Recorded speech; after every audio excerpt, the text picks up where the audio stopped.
Walking barefoot on the golden sand, the waves whisper secrets as they touch the land. The salty breeze plays with my hair, but my heart is heavy beyond compare. Hi guys, I welcome close my and welcome eyes, back to let my channel. memories flood. Today I drew a Japanese shop. The shop has a strong flavor of ancient Eastern culture, and the sunlight and shadows make it full of vitality. That's why I decided to draw it. Starting with watercolor washes isn't something I do on purpose. It's just that this approach is more time efficient for me. The first layer of color is usually very light and won't interfere with the detailed work that follows. If I were to start with a pencil sketch and then go over it with a pen, it would really take up a lot of time. Before applying the first layer of color, you need to dampen the paper surface. You can use a clean brush to spread water or a spray bottle to mist it. If you use a spray bottle, you don't have to worry so much about the paper drying too quickly because you can always spray a little more water whenever needed. This makes the process of applying the initial color more relaxed. For the first layer of color, you just need to refer to the basic colors in the picture, that is, the inherent colors of the objects. For example, the door frame is a wooden yellow, and the cloth curtain is a blue with a purple tint. Don't worry about how many variations there are in the color of the door frame yet. We need to start with the lightest color. Keep the paper surface moist while painting to avoid having dry and hard edges on the color patches. At the same time, you also need to consider the color contrast of the entire picture. Yellow and blue are a perfect pair of complementary colors. Gray can form a harmonious contrast with both yellow and blue. Adding the gray-green of the roof, the overall contrast of the picture is not a strong one. You might need a bit of patience to wait for the painting to dry completely, or you can use a hairdryer to dry it. I usually apply the colors the night before, and by the next morning, it's dry through and through. If you, like me, do not have very high demands for precision, you can also try this method. In my view, sketching is something that doesn't have to focus so much on details. It's just about roughly expressing your very personal feelings about the scene in front of you on paper through tools like watercolor. The process of drawing the outline is also a process of summarizing and generalizing. Since I don't pursue 100% accuracy, all the lines are meant to present the general contours and some necessary structural lines.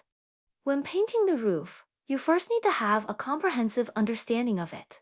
It is composed of three parts: the eaves, the grouped tiles, and the structure in the center that stands like a sign. You might wonder if this isn't redundant, since it seems obvious at a glance. Why would it need special attention? In my view, there is a difference between painting with a clear understanding and just painting wherever you feel like. This is because you need to compare the size ratios of the three parts, so this step is very necessary. In this way, when you are painting the tiles on the roof, you don't need to check each tile one by one to see if it is painted correctly. Instead, you can design how many rows of tiles to paint based on the situation of your painting at that moment. Under the eaves is a grayish-black curtain. There aren't many details to paint. It's sufficient to depict the miscellaneous objects on the left side. I don't plan to paint the bicycle in the lower right corner, because it not only fails to make the painting more beautiful, but also tends to make the picture look incomplete. When painting the blue cloth curtain on the right, note that its width is slightly wider than half of the door frame. The green plant in the lower right corner is not very clear in detail, so I just painted a rough outline of it. Now let's take a look at the doors. There are 3 doors in total. 2 are on the left, 1 in front of the other, and 1 is on the right. Behind the right door is a cabinet. After finishing the line drawing, don't apply the colors immediately to avoid ink bleeding. It's best to wait for 5 to 10 minutes until the black ink is completely dry before coloring.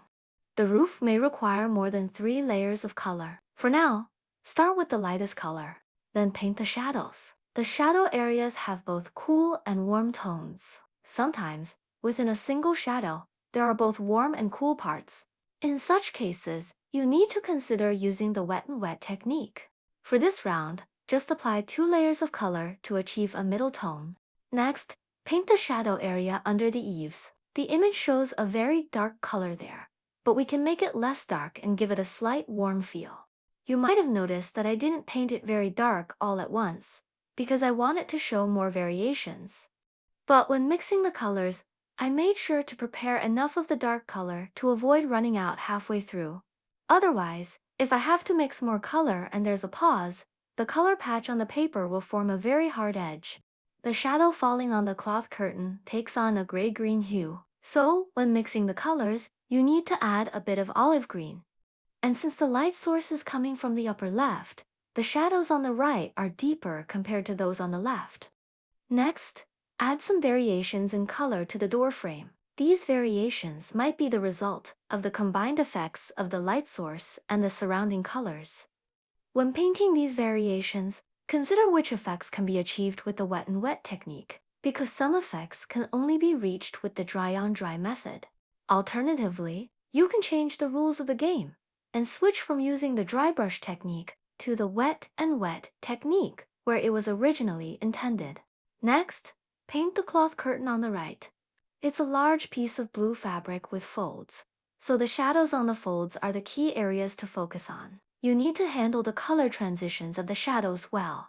If you don't get it right, you can always make adjustments with colored pencils later. Now, start from the beginning to apply the third layer of color. This step is the process of rendering details and deepening shadows to emphasize the structure. To deepen the shadows under the eaves, you can directly use pure black. But be sure to add enough water. Otherwise, the color will be too concentrated and difficult to spread smoothly, and the transitions will not be seamless. Painting light and shadow can be exhilarating because it brings the entire painting to life. Strong contrasts often make the picture more vibrant, and it is crucial to grasp the color tendencies and gradients. Now, let's paint the interior of the door frame. Here, you can exercise your imagination and creatively experiment with both the wet and dry brush techniques. The rest is simply a matter of layering details bit by bit. Be sure to leave out areas that convey a sense of light, and ensure that the darker parts are also full of variations. The single step at the entrance is also painted by layering colors gradually, and it is important to maintain the transparency of the color patches. Don't forget to highlight some of the details on the left. As you repeatedly deepen the details, you might find that the colors still aren't dark enough once they dry. In that case, you can use children's watercolor pens to continue deepening the colors, and you might be pleasantly surprised by the results. The white letters on the cloth curtain should be painted with gouache, because gouache is more opaque and has good covering power.